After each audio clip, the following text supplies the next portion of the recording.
They were loud, they were crazy, there were glue sticks everywhere, and I was like, what are you doing? I have so many of them tell me writing is my favorite part of the day because they hear it from me. And she came in with a lady who did a guided reading professional development, and they were filming a lesson so they could, I guess, talk about it with the entire team tomorrow. And then I shined the UV light on the answer and they loved it. It was so fun. Baby shark, and I swear it was like a flash mob. It's like one of those big wooden tables with like business chairs all around it, and they had a projector and they were gonna show my video. Here I go, make my life difficult once again.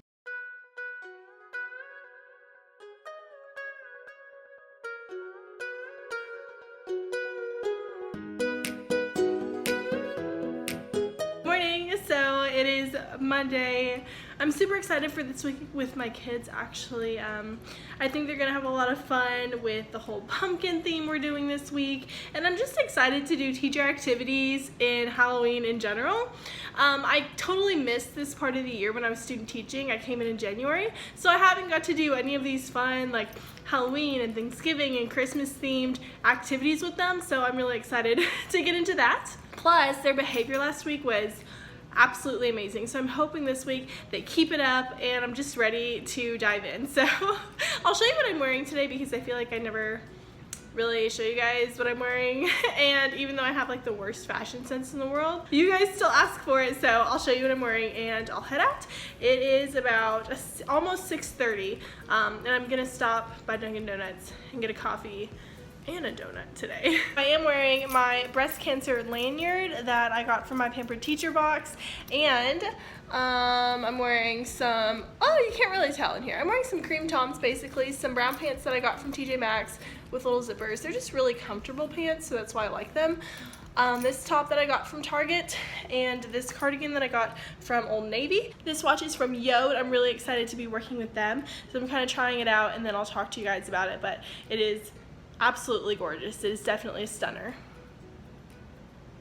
So yeah, that's my outfit for today. I'm wearing my same necklace that I always wear. I forgot my earrings and I'm just now realizing that, but it'll be okay.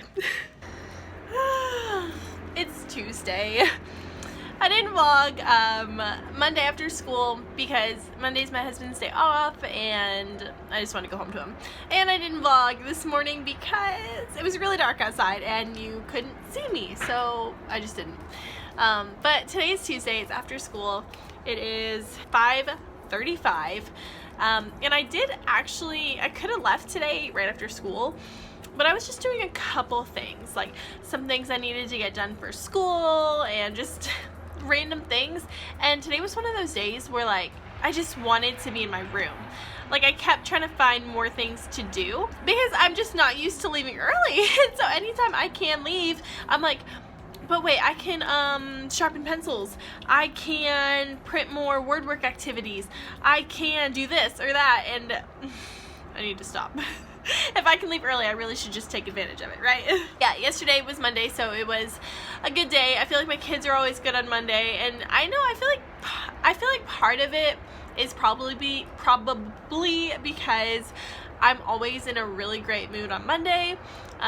I spend all weekend thinking about my kids anyway, so it's always nice to see them on a Monday, and they are always so excited to see me and give me the best hugs, and they give me sweet notes, which they give me every day, but like Mondays are just extra special. I always feel like I'm in a really good mood on Mondays. And I feel like that positive energy rubs off on them too, because they were great yesterday, and today was not, I can't necessarily say the same. We're having a problem we haven't had in a while, which is their behavior after lunch kind of trickles and falls down. So I'm working on it. They just for some reason want to be so wild after lunch, and so normally after lunch I'll have them come in, we use the bathroom, then I have them come in and I have like calming YouTube videos playing, so like waterfalls or something calming. I just look up calming music or sleeping music, and they come in and they put their heads down and we just rest for like a minute and a half, and I start talking about writing, because right after lunch we go into writing, and that's because I want writing for us to be kind of like a quiet time, and lunchtime for us is more like a quiet time. So while their heads are down, I'll explain what we're doing that day, I'll model it for them, and kind of get them started. And then writing is supposed to be a voice level 0. Really, it's like a 1 to them, but whatever. They're pretty quiet during writing normally, except when we have to glue things. So we have a writer's notebook, and it's where we put down all of our ideas in, and we brainstorm, and we kind of start writing our sentences. And anytime I have them glue something, they act like crazy children, and I'm like, maybe it's because we don't glue enough in here. We haven't really had time for a whole bunch of like arts and crafts projects or anything like that. Like, we have not done a single like you cut paper and you paste things and you craft. Like, I thought that's what elementary was. No, we don't have time for it. We don't even have time to do fun things, really. It's another conversation to have. I don't know, that's something I want to kind of try to work in more, is work in some more hands-on craft activities that are still educational, because a lot of my kids do need those 5 motor skills. And in word work during our literacy block, I've tried to do more cut and paste so they can still work, you know, those muscles and get those 5 motor skills in, but that's another story. Today we were pasting in our writer's notebook, and they were crazy. They were loud, they were crazy, there were glue sticks everywhere, and I was like, what are you doing? Like, we have never acted like this all year. It is not okay now. You are in 1st grade. It was crazy. And so finally I was like, okay. And I pulled them all back together afterwards, and we talked about it. But it was just, I just wasn't expecting it. Like, I was expecting them to act normal, and it was not normal for them. But I really, really like writing with my kids, y'all. I love writing with my kids. Right now, it's not really the most fun writing. As a team, it was kind of decided that we would start with informative writing rather than narrative writing. And informative writing is basically telling about something. So we've written about plants, we've written about maps, and we're writing about pumpkins right now. But my kids haven't really got a chance to write stories or to write about themselves. And so next week I am probably gonna try to do a little narrative, like maybe like a little story. I really want them to write like a haunted house story. And technically our pumpkin writing is like for 2 weeks, so you know, if you know we're good and we write our pumpkin writing this week, we have next week to write about something else, right? So we're gonna write about haunted houses, and I just want to get their creative bug out. You know what I mean? Because some of my students, when they write, I can see them trying to give so much more, but with not narrative, but with informative writing, it's just facts, facts, facts, facts, facts. Tell me about this, tell me about this, tell me more about this. When you're done telling me more, tell me even more. And you can get some opinions in there a little bit, but they can't be storytellers. They can't be real writers. They're not coming up with anything. And that's the biggest problem I've had so far, is because I love writing, and you know, I've kind of stressed to my kids how much I love writing, and because I love writing, they love writing. I have so many of them tell me writing is my favorite part of the day, because they hear it from me. When you're passionate about something, your kids are going to be passionate about that same thing. And so I want them to be passionate about writing, because I am. And when you're in 1st grade, plants are cool, maps are cool, pumpkins are cool, but their imaginations are so rich, and I just want to give them the chance to get it out on paper. I want them to see how much of a writer they can really be. So that's my little rant on writing. And I'm gonna do a haunted, scary, spooky writing with them next week, and I just think it's gonna be so much fun. So I'm looking forward to that. In grammar, we've just been doing nouns, and this week we introduced verbs. And I love teaching literacy of any kind to my kid. I love teaching grammar, I love teaching phonics, all of that. It's my jam. I love it.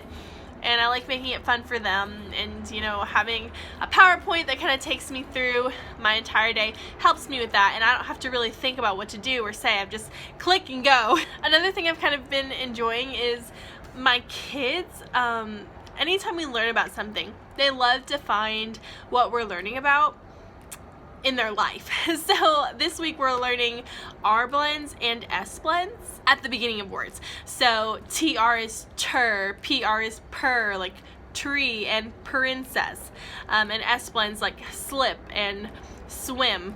And Monday and Tuesday, so yesterday and today, we've been doing R blends. And my friend, I can't say his name, but he has an R blend in the beginning of his name. And he's telling me all these different things, like he's finding vocabulary words with the R blends in them, like our word travel. And he's like pointing all these things, and he said someone else's name that sounds like it has an R blend, but it doesn't. And I wrote it for him, and I was like, it's not a beginning R blend, but it sounds like it. And I said, but what about your name? And he goes, oh. And I was like, you are too cute. It's just fun things like that. And I love when we're learning about something and they kind of take it into their life and they take ownership of it. That makes me a really proud teacher. Even though I can't take credit for them just being them, I'm going to anyway. I'm still loving guided reading. You saw me write my lesson plans last week, and I just love it. And I love how excited they are to read, and they're trying so hard. We actually had a team meeting today, and afterwards our coach for first grade, who I've told you guys before I absolutely love and adore, she came to my room, and I don't remember how she phrased it, but she was like, hey, I need you to do something for me. And I was like, sure, what can I do? What do you need? And she was like, on Thursday, so-and-so wants to come in your room and film you doing a guided reading lesson. And I was like, for what? Why? And I don't know, I get so nervous whenever other people are in my room. She's really nice, and she just said that it was going to be filmed, and then we would talk about it as a team, not necessarily criticizing or anything like that. And I was like, okay, like that's fine. I feel like it's a good thing that they asked me, but I also feel really nervous because anytime someone else is in the room, you're not gonna be, I'm speaking for myself, anytime someone else is in the room, I'm not as good as I normally am because I'm nervous. And you know, I told you guys before, like I'm a terrible public speaker, and if someone else is even around me, that anxiety kind of sets in. And she also said that part of the reason why I would be a good fit for the filming of the guided reading was because I am used to being in front of a camera. And I was like, I'm used to being in front of a camera. I'm not used to being in front of other people watching me. It's fine. It'll be okay. I'm a nervous wreck. I'm like hoping my kids don't act crazy or anything, which I'm sure it'll be fine. Guided reading is my favorite part of the day. I just feel like I'm gonna mess up. Or do something crazy, and then the rest of the team's gonna be like, why are we watching her do this? But they're not like that. They wouldn't say that, or hopefully they wouldn't think that. But yeah, so that's gonna happen, and I'm just nervous. And the last thing I want to talk about today is number bonds. Oh my gosh, do I love number bonds. I love doing number bonds with my kids, and I didn't think I would. But since we have all this time, and I explained last week, I think, that we have, I think, like 12 days to teach number bonds and missing add-ins and fact families. It all kind of goes together. And y'all, I am killing those number bonds with my kids. Let me tell you, they are doing so good. I feel like such a good teacher. And I'm making, you know, these resources, and my team is liking them and using them, and it's just, I've been feeling really good lately. And I told you before in my last vlog about sharing things with my team. One of the things I shared with them is my weekly PowerPoint. And a lot of my teammates came up to me and said that it was awesome and it was great. And I was just like, thank you. It's just, I don't know. I know I like it. I know I use it, and I know it works for me. But I'm glad that someone else said they at least appreciated me sending it, because I was nervous too. But yeah, I feel like these vlogs are just me telling you that I'm nervous. That's what being a first year teacher feels like to me, I guess. If there's one word to sum up how I felt. I planned on doing a little bit of planning today, and now I'm kind of just not feeling like I should anymore. I don't know. It's Tuesday. I think tomorrow I'll work on some planning and maybe have you guys think about it a little bit with me. I'm not sure. But I will talk to you more on Wednesday. Hey guys, so it is Wednesday. It is 6:20. I have been home. I just decided to film my parent-teacher conference video, so that should be out, and you guys should be able to see it. So I'll link that or put it in an iCard for you. That way you guys can go watch it. I talked to you about my parent-teacher conferences. That should be out. But today was like hard on me, and my kids, for the most part, did a really great job. But this morning I could not find my car keys, and I am so bad at losing things, misplacing things, and locking things in my car, and I looked everywhere this morning for literally 20 minutes. I could not find them anywhere. I'm texting my husband. I'm like, have you seen them? What am I going to do? I'm calling my sister, but she's sleeping, so I don't know how I'm going to get to work. And finally, I took everything out of my backpack, and they were under my laptop. So I had to call my principal and tell her that I was going to be late, and that was just like a bad feeling, and I hated it. But I made it to school at like 7:30, so you know, everything was fine. My kids, of course, were like, missed call. But so because I lost my keys, I didn't get coffee, and I get coffee or have coffee or make coffee every single morning. Part of it is habit, part of it is because I like having coffee, but there's parts of me that's like, well, maybe I don't actually need coffee. Maybe I just drink it to drink it. No, because any day that I do not get coffee, I am literally dying. And maybe it's just my body that needs more rest to begin with, probably. I don't know. But I literally crawled out of school to Starbucks. Drank it nonstop on the way home till it was gone. Like, I didn't put it down one time. I knew I needed it in my body. Really, I probably need a lot of other things that are better for me, but it's fine. My kids today, we worked on our pumpkin writing, and we had brainstormed everything yesterday. So they had pumpkins look, pumpkins taste, pumpkins can, and pumpkins are. They had all of their little brainstormed facts, and we were turning those facts into sentences, and we added an opening sentence. But for some reason, they were crazy again, and I don't know if, like, what's gone into them, but I made them all apologize to me, and we had this big talk. And then Math Centers was the best Math Centers we have ever had, because I told them how disappointed I was in them during writing, and math was beautiful. So I'm hoping tomorrow writing will be good, because yesterday it was hard. We didn't glue anything today. They were literally just writing, but they just, it was just stressful for me.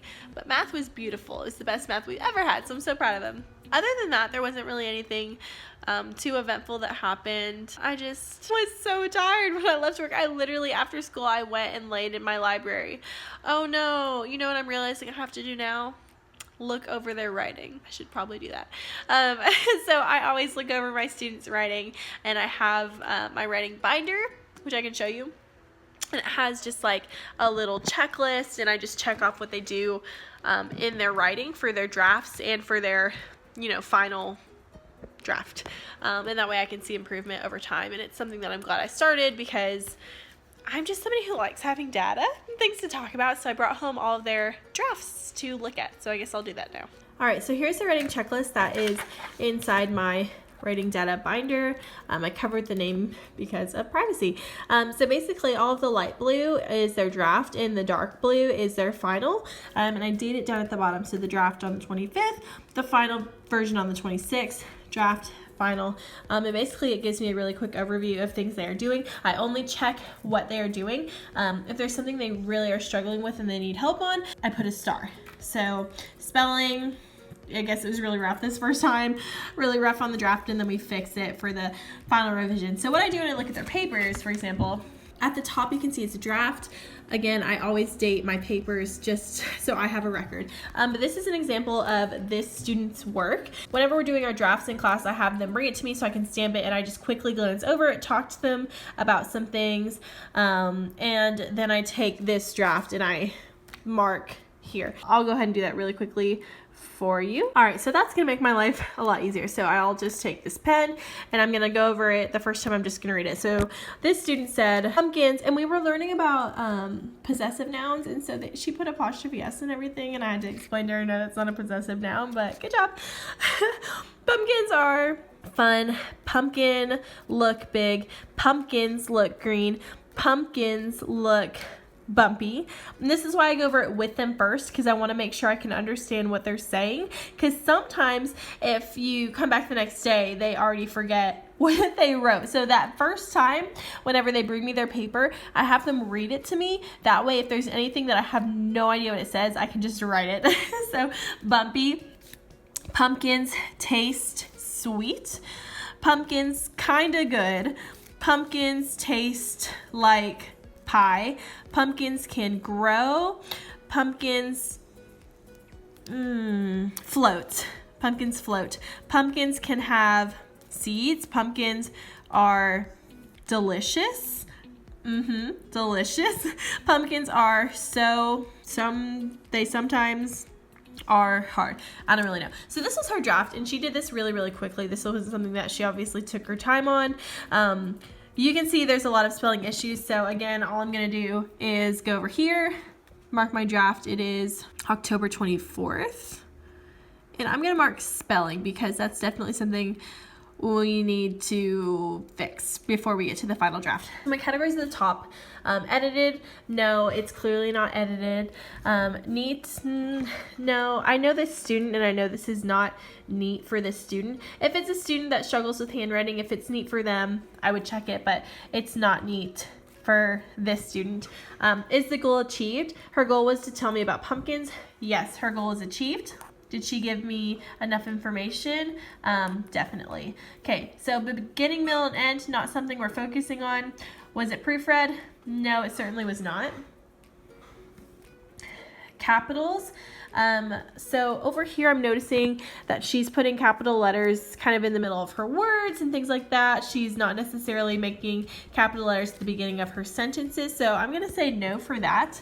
And this is just another example of her rushing, because I know she knows this. She's done it almost every other time, but not this one. So I really want to talk to her about this, so I'm going to put a star. Next is punctuation. I can see that she has punctuation. It's perfect, so I'm just going to check it. Paragraphs. This is something that I have here just, how do I explain this? It's not necessarily that they're writing paragraphs. It's more of like the structure of it, having enough, make sure that they're starting and, starting their sentences if they still have room up here and things like that. I'm going to give her a check for this one. Grammar, she's almost there. She said pumpkins are fun up here, but then down here over here she said pumpkins kind of good. That's not, that's not really a sentence. So for grammar, I'm not going to give her a check, but on her final draft, she'll probably fix it. Over here, varied starting words. This is something I talked with her about already. I underlined all the different places she said pumpkins. She did not start her sentences different ways, so we're gonna put a star there. Varied vocabulary, yeah, that's fine. Her flow, pumpkin's kind of good. Pumpkin says, I don't think there's really a flow to this. It's kind of just a slew of random facts, so I'm not going to check it. It just doesn't flow. So whenever I meet with her again, we're going to read it together and listen to what it sounds like and then see if we can improve it. Descriptive words, yes. She used words like delicious. So I think I'm going to give that one to her. Bumpy, check that. And now this is what it looks like. So next time I will just mark in the darker color on her final draft. And I really like using this. This is all I have in here. It's literally just these pages. So that's what's in my writing binder, and that's what I do for every single student. And I like doing this because, like I said, I want my students to be good writers. And if I don't spend enough time looking at their writing and talking about their writing with them, they can't do that. If they don't get this kind of feedback, they're not going to be able to be good writers. So yes, I spend a lot of time going through these papers, and a lot of my students, and I'll just quickly show you some examples of different students. So she's kind of higher, but this is some other work of my students. So it doesn't really take that long, especially because I know my students. So that's kind of what I do. Okay, so I'm gonna go through, look at my students' writing, and I'll talk to you tomorrow. Hi. I'm home. It is 6:47 and I'm home. It's Thursday night. Thursdays are always my late night because I don't really like staying late on Fridays, but I completely forgot that we're having an event at our school tomorrow. So I didn't need to stay late today because I could have just stayed late tomorrow because the event doesn't start till like 5:30. So I would have had 2 hours to do things tomorrow. So I'm like really mad that I stayed late today. Because I didn't have to. Today was a long day for me. I feel I bet you she's going to get a toy. A fox. She brought me a fox. I did have my guided reading filmed, and I'm cringing thinking about it because I was in the middle of, actually I was just starting my lesson for literacy. I do centers after I do my main literacy lesson.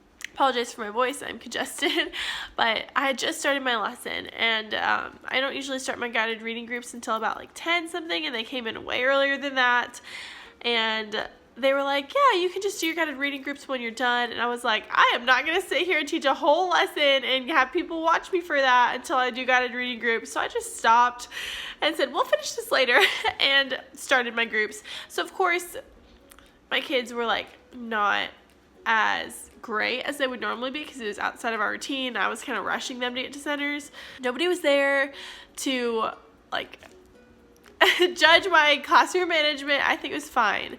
But I called my group over, and I was just so freaking nervous because when my first grade coach came in, she came in with a lady who did a guided reading professional development, and they were filming a lesson so they could, I guess, talk about it with the entire team tomorrow, which is going to be so embarrassing. It was the first grade coach. It was the woman who did the PD on guided reading. It was another coach. It was the principal, and it was our tech coach. I was like, what is going on? And eventually everybody left except for 2 people, which was how many people I thought it was going to be to begin with. But the principal came into the room, and I was like, why is this happening to me right now? Why? So I was nervous as all get out. I was so nervous.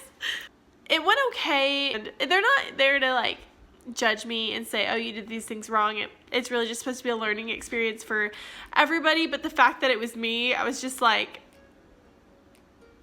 feel like anytime with observations, they're just not, I feel like everybody knows this, but observations are not the most accurate reflection of who you are as a teacher, because there's that extra level of pressure. And I forgot to do things that I would normally do, and I felt like my timing was off because I was just suddenly thrown into it, and I was nervous and all these other things. But it's fine, it's life. I like feedback. I like hearing other people's perspectives. And yeah, that was at the very beginning of my day. And so even after, I was shaking in the hallway because I was just thinking about it and thinking about the rest of the team watching it. My kids did a really, really good job today. I was so impressed with them during writing today. It was amazing. We didn't have as much time as we normally did because I needed to do more in math, but they were so great during writing. And then during math, I started something kind of spur of the moment. I'm calling it secret number or magic number. So basically it's like an exit ticket. I taught my lesson with my kids, and then we broke out and did a little activity and centers and whatever. And then we came back, which I haven't done before. I was trying something new. And I had one problem on the board, and I explained to them this is the problem you have to solve before you line up for recess. And I made a big deal out of it. I was so excited about it, and I put on a little accent for them, and it was just fun. And what I did was I wrote the answer in a UV pen, and then I had them all write what they thought the secret number was on a post-it note, and then I shined the UV light on the answer, and they loved it. It was so fun. So I think I want to do it maybe not every day, but maybe every day. I really liked it. I don't know, I don't want the magic to die off, but I think it'll still be fun if I still make it fun. And who knows if I'll have time for it every day, but that was something I tried that I liked, that they really liked too. I've been doing a lot of lunch bunches with my kids. So my kids, again, I want to do a video on Class Dojo, but they use their Dojo points to buy coupons, and one of the coupons is lunch bunch. It's 30 points, and they love getting it. And I had 2 students use their coupons today, and whenever they do lunch bunch, I let them pick 2 friends, and so there were 6 kids with me today, and it's just so much fun getting to eat lunch with my kids. I love it so much. I feel like it's nice because you can just sit there and talk with them and be silly with them and laugh with them, and we listen to music sometimes, or we watch videos. They really love it's Ryan's Toys review. It's just this little kid and his family, and they make these videos reviewing toys and playing games. And they're obsessed with him. And they're also obsessed with this song, Baby Shark. If you don't know what Baby Shark is, do not look it up. I promise you it'll be stuck in your head forever. I was just telling my husband last night about a song because it was stuck in my head.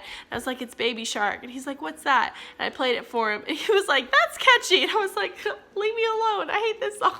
I don't actually hate it. It's actually pretty cute. It's like, Baby Shark, do do do do do do, Baby Shark, do do. It's cute. But the only reason I knew what it was is because our music teachers push out, because there's 2 of them in one room. So one of them goes out on a cart, and they play music in the hallway in their cart. So like they'll come through with their cart and play music, and it's fun, and all the kids love it, and they'll like dance, and it's super cute. But they had played Baby Shark one day, and literally the entire hallway was like booming. It was so loud. Everybody was singing Baby Shark do do do do do, and I was like, what is this song? And he showed me, and I was like, okay, never heard of that. And randomly yesterday it was stuck in my head, and I told my husband about it. Well, guess what comes playing down the hallway today? Baby Shark. And I swear it was like a flash mob. It was a long day for me. And I just feel like I spend so much time there on Thursdays because I'm trying to collect my thoughts for the next week. I'm making copies. I'm thinking about things I want to do. I'm looking at the plans the team made, trying to decide what I like, what I don't really want to do, and what things I need to make, and get my head together for Friday. So Thursdays are long, and tomorrow I have to stay there a long time too, probably. So I'll let you know how that goes. Good morning and happy Sunday. I didn't vlog Friday after school because I didn't end up leaving till almost 9 o'clock because I was there working one of the fall events that we have. And I didn't vlog yesterday because, I don't know, I was just in one of those moods where I just needed to clean everything. So I just cleaned my whole house, and I didn't really plan that much. So today's gonna be where a lot of the workload kind of takes place, but I'll talk you guys through what I'm doing. I think I'm gonna make myself some coffee.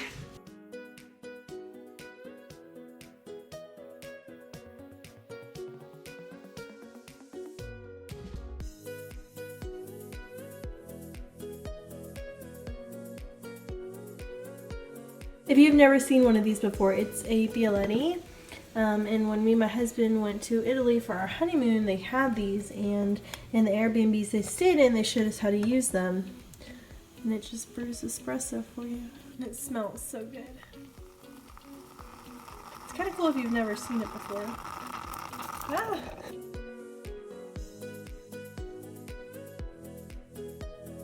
So I told you guys all about how I got filmed and how I was so nervous and how I made all these mistakes, which is okay because it just is gonna happen, and no matter what they came in and filmed, it wasn't gonna be perfect. So on Friday, our whole team was in, it's kind of like a meeting room, so it's like one of those big wooden tables with like business chairs all around it, and they had a projector, and they were gonna show my video, and it was all of the first grade team, it was the coaches, it was the principal and the assistant principal, and it was the woman who kind of gave us that PD on guided reading. So I'm just like sitting in the corner like, oh my goodness, here we go. But it actually wasn't that bad because we only had a little bit of time to watch the video and talk about the video anyway, so they only saw certain parts of it, and we had some really good conversations that kind of stemmed from it. So it wasn't like the focus was just on me, which was good. It was more like I was just the portal through which we were exploring guided reading. That's what it felt like. And we got to ask a lot of really good questions and kind of talk about the different things, you know, that we do in guided reading. And it was just so incredibly helpful. And I wish we could do something like that more often, because it really is helpful to see teachers doing it and then having other teachers talk about it. Like, it's just really, really nice. And what they're gonna do is send out the videos of the guided reading for everybody to see, and I'm so excited to see, you know, what some of the other teachers are doing, especially since they said a lot of really good things about them. So I'm really excited for those videos that we should be getting soon. But yeah, it wasn't actually that bad at all. In fact, I would like to be filmed and kind of not critiqued, but I would just like to do it again just because I really appreciate that feedback. The only thing that makes me nervous, I love feedback, I love observations, I just don't like the fact that they have to be in there with you. it's the people that make me nervous. You know what I mean? Like, I love hearing, you know, things that I do well and things that I need to improve on. That's great. I just don't like that someone has to be in there because it's not a real reflection of who I am as a person. And I'm kind of thinking about my very first interview experience that I haven't shared with you guys yet, but I will share it because it is quite the story. It's just not who I am as a person. It's fine. It was great. So we spent the rest of the day Friday just doing our thing. And then after school, we had a fall event and I signed up for face painting, and I was really excited to do that because I had never face painted before. I mean, I have, but it was with, oh my gosh, Tesla, go away. I have face painted before, but it was with like the very cheap face paints that like don't really show up, and you're using like the brushes that come in like the Crayola watercolors, you know what I mean? Like, it was that kind of face painting, so it wasn't real. But they had like these really nice face paints for us, like the professional kind, and I was having so much fun, y'all. I was like in there with the sponges, I was blending colors, I was making tigers and clowns and butterflies and unicorns. Like, I was killing it. It was so much fun. And then afterwards I got a cotton candy that was like this big. I'm not even kidding you. It was bigger than like 4 of my heads put together. But that was Friday, and it wasn't over until like 8 something, and then we had to clean up our little station, and I waited in line for cotton candy because I was really excited about it. But it was really nice because I got to see a lot of my kids, a lot of their parents. I got to paint their faces. It was nice, and yeah, I had a really good time. And I kept overhearing conversations from other people. It wasn't just, the kids that go to this school and their parents. They're actually kids and parents who, were outside of the school zone who could come and have fun and play with their friends and stuff. But I kept hearing these little side conversations about how great the school was and how lucky the kids who were going to this school, how lucky they were to go to this school. And it just made me feel really good to be a part of something like that. So that was my Friday. But Saturday, like I said, I didn't do anything. Like, I tried to, but then I realized that I didn't have my MacBook charger. Eventually my sister brought me her MacBook charger, but it just wasn't very productive. And that's okay because it was Saturday. And now today I have to do a whole lot of work. I do want to back up a little bit because on Friday, after school, before we had all the fall events or whatever, I don't know if I should say her name, but I asked the woman who originally gave us the guided reading PD and was kind of leading our whole discussion around the video that they took of me. And I kind of asked her after school if she could come in and talk to me a little bit more because I just didn't feel like I got enough feedback in the video because that's not what it was about. Because it wasn't about giving me feedback. It was about guided reading. And so I kind of asked her if she could talk to me a little bit. And so we talked for quite a little while about guided reading and things like that. And it's something that I am going to try to do is do more than just one book a week in guided reading with my kids. If you remember the last plan with me, I would do one book per group per week. So it'd be one book, and then on day 1 we would do this, and on day 2 we would do this. Because I can only meet with my guided reading groups 2 or 3 times a week because that time is just not really built in. So I can meet with them 2 or 3 times a week, and I was doing one book with them. But one point that she made when we were all together is to read as many books as possible. And it's something that I kind of struggled with because on one hand I'm like, okay, if I read one book with my kids and there's still things that are not solid, it makes me want to keep doing it until it's perfect. But what she was saying was that it's better to get more text into their hands, and I can kind of see it because when you give them different text, you're still asking them to do all that decoding and the problem solving and using all the strategies they have in their little toolbox, but it's just with a different text. And so it makes sense to me in a way because then you can see what strategies they're really using. The only thing is, like, I hate that I can't get too deep into a certain book with them, but I don't know, I'm gonna try it out and see how it goes this week. So I pulled a lot of books from our little book lending library, and I'm gonna see how it goes. I'm gonna see, what the planning is like. Because when I was talking with her about what guided reading was like for me, based on what I knew from student teaching and following the Jen Richardson way, she kind of felt that it was limiting to the teacher and to the students. And she is not like a total Jan fan, and she was just telling me that it kind of limits the teacher and the students just by the way that you do it, and I can kind of see it. So I'm just gonna try and see what happens. And basically what I got from talking to her is that it should be more of like a natural experience. And she even, you know, picked up the guided reading book that I did, and she kind of walked me through how she might approach the guided reading with it. And she was basically explaining that, like, whatever behaviors you do as a reader, you need to teach those behaviors to your kids, which makes total sense. I think I was just doing it in a way that was, I don't know, I don't even know how to describe it, but I'll give you an example. So I have all of these books. I'll just pick up one. So I'll do my Lolo group. And what she did was she picked up the book and she was like, okay, what do good readers do? And then basically that's what led the entire guided reading. So she's asking, what do good readers do? What do good readers do? So she picked up the book, look at the title, My Family. Okay, I'm thinking, and I haven't opened this book yet. She said, okay, I'm thinking my family. Okay, so this is gonna be about my family. The boy has a picture that it looks like he drew of his family members. Okay, so I'm gonna open it. There I see pictures of his family. And then what am I gonna do? First thing I naturally do is look at the picture because it kind of prepares me for what I'm about to read. So I'm gonna look at the picture. Okay, he's drawing a boy or a man, so I wonder who he's gonna be drawing. And then I look at the text. Here is my dad. All right, next is a little boy. It is his brother. So basically I'm gonna go through and do that for all my books and see what naturally occurs with me. And look for any kind of words that might be a little tricky for my kids and think about how I want them to problem solve those words. This is for that group of 3 students who, they all came to me on a pre-A reading level, and it has ESL students in there, so this is gonna be for them. And the second book I picked for them, because we're doing 2 different books, is My Lunch. And the reason I picked this is because we've already read a book about a monkey packing his lunch, and so I thought this would be a nice connection to that because I want to ask them if they've read anything like this before, and I'm hoping they remember the monkey who is packing his lunch and then made a mess everywhere. I don't know if they will, but I'm hoping they do. And I also picked this book because it has a sight word that we're working on that we've already learned, but that they just can't remember. So I want to go back and hit this again before I teach them any new sight words. So it says, I have my apple, I have my sandwich, I have my cookie, I have my lunch. With this, I want them to work on making connections.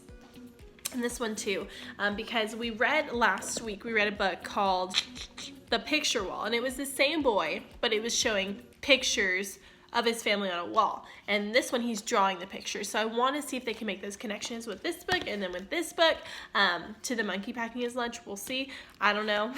And the woman who was being so kind and talking to me about this gave me her email and said that if I wanted to use a different lesson plan, because I've been using Jan's, which I like because it's so structured, and that's something that I kind of talked to her about, is that I like having that structure. I like being really planned out, but I don't know. She said just let it go. So I'm going to try to let it go, see if it works, and I'll tell you if it works and how it goes.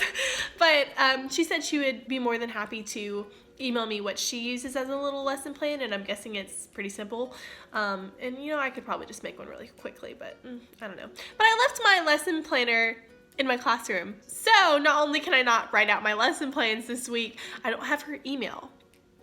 So I'm kind of like kicking myself. So basically I'm gonna go through the book, see what I would do naturally as a reader, see what I want to focus with my kids on, because I still have my guided reading binder that I use, so I can still go through and see the plans that we have already completed and the sight words that we're working on, and kind of go from there. So I'm gonna go ahead and plan that first, and then I will plan my main teaching for the week. That's not guided reading, even though guided reading is the best.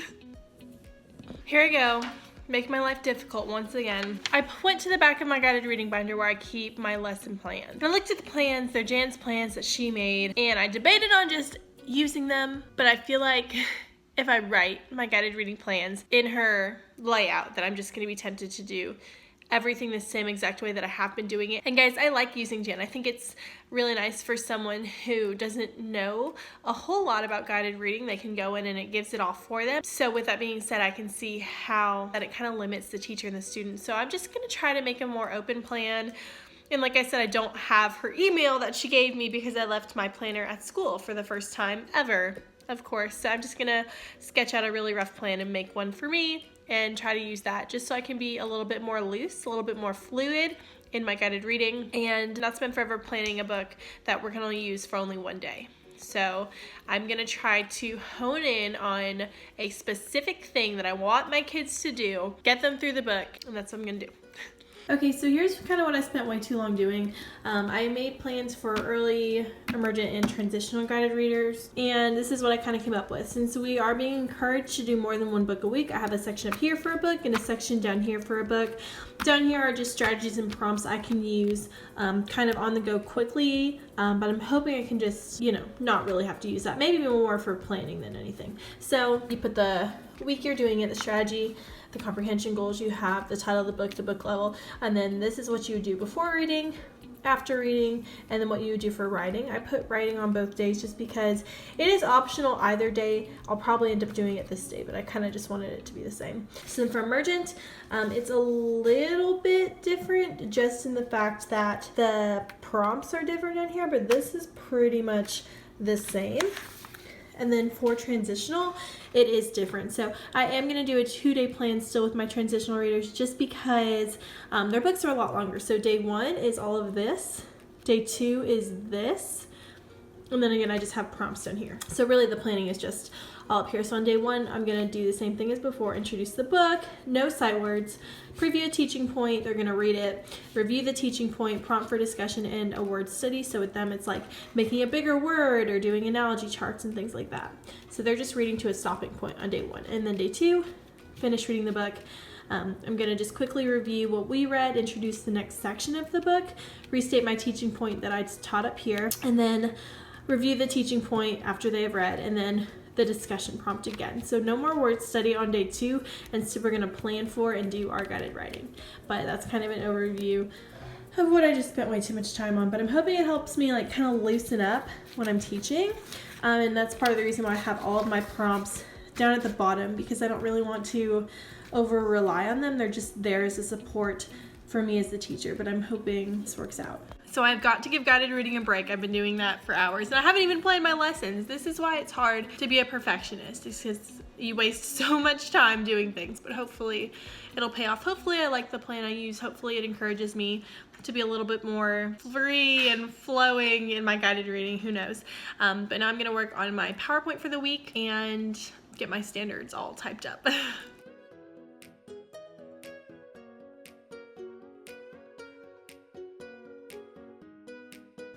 Okay, my standards are all set, and I like to do this first just so I know what direction I'm heading in. It's kind of pointless if you don't look at your standards first, so I'll show you what we are working on. In reading, we're basically comparing books and telling how they're similar or different. In writing, I'm kind of doing something different this week because in our scope and sequence, it says compare and contrast, but then on our team lesson plans, it says writing about the engineering process because we are doing an engineering STEM project in science. But I'm gonna have them write about a haunted house using first, next, then last because it's the week of Halloween and we haven't got to write about anything fun. It's literally just been facts, facts, facts, facts, facts, and I just want to see what they can do. So we're gonna write a story, but my standard is using first, next, then, and last, and a closure. For math, we're doing the same thing we have been working on. So the number bonds, the missing add-ins, and all of that. And my escape room's actually gonna be this week. I'm thinking it'll be on Thursday because my birthday's Friday, and I don't think I'll be able to set it up on Friday. I think I'm gonna do Thursday. And like I said, in science, we're going to observe a problem, ask questions about it, design a solution, so on and so forth.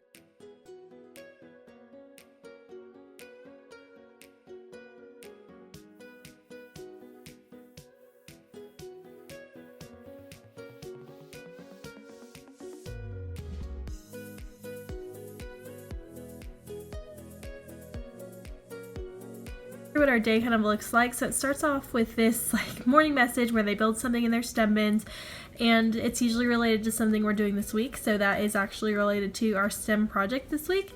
We're going to be building water slides, and it's kind of hard to explain if you haven't read the books, but that's what we're going to be doing. And then a message from me. Next, I go into the vocabulary. I always preview vocabulary before we start reading our book, and I try to find pretty good pictures of real life things. I left it this one just because.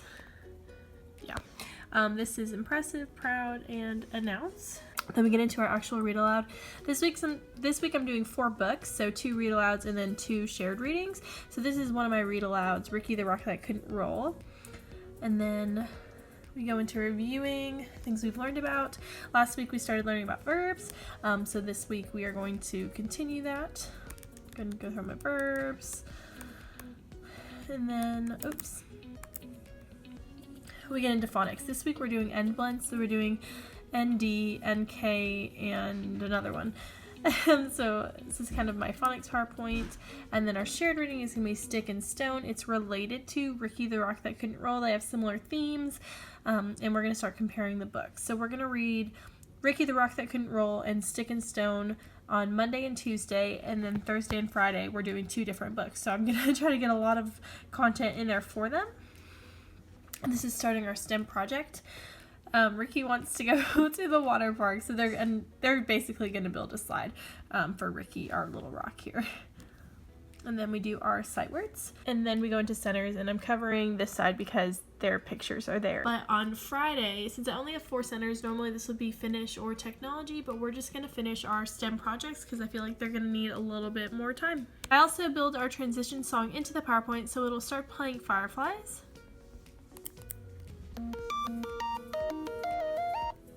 And then after that is writing. So we're going to be writing about a haunted house using first, next, then last. So I'm going to do a little bit of modeling, then they're going to get to do it. And this is going to be over the course of the whole week. Then we get into our number talks. Right now we're doing Rec and Recs. So I just have a link to a website because I don't have actual Rec and Recs. And then our fluency. So we'll count on from a random number every day to 120. And then we are working on number bonds. So this is our little number bond song that I made that we love to sing. And then I'm kind of incorporating word problems into number bonds. We show all the different ways we can write number sentences related to the number bond. And then I'm kind of leading them into missing add-ins. And then this one, we're talking more about something we learned last week was addition and subtraction, how they're related. So basically 3 plus a number equals 15 is the same as 15 minus 3 equals a number. So I'm teaching them that they can use subtraction as a strategy for addition, which is kind of hard. And then these are our math centers. So I have it organized Monday, Tuesday, Wednesday, Thursday, and then Friday we don't do math centers, so they always know where to go. And then that's their homework. So I am pretty much done planning for next week. I want to know, do you guys like seeing the things that I'm doing in the classroom and the way I kind of plan? I haven't done a full plan with me yet because it's something I put a lot of time into. I really kind of structure all of my lessons for every day of the week. If that's something you would really like to see, just let me know. But yeah, I hope you guys enjoyed seeing a little peek into my week, and I'll see you next time. Remember, this Friday is my birthday, and I'm going to be doing a really, really big giveaway on Friday, so look out for that video. Love you guys. Bye.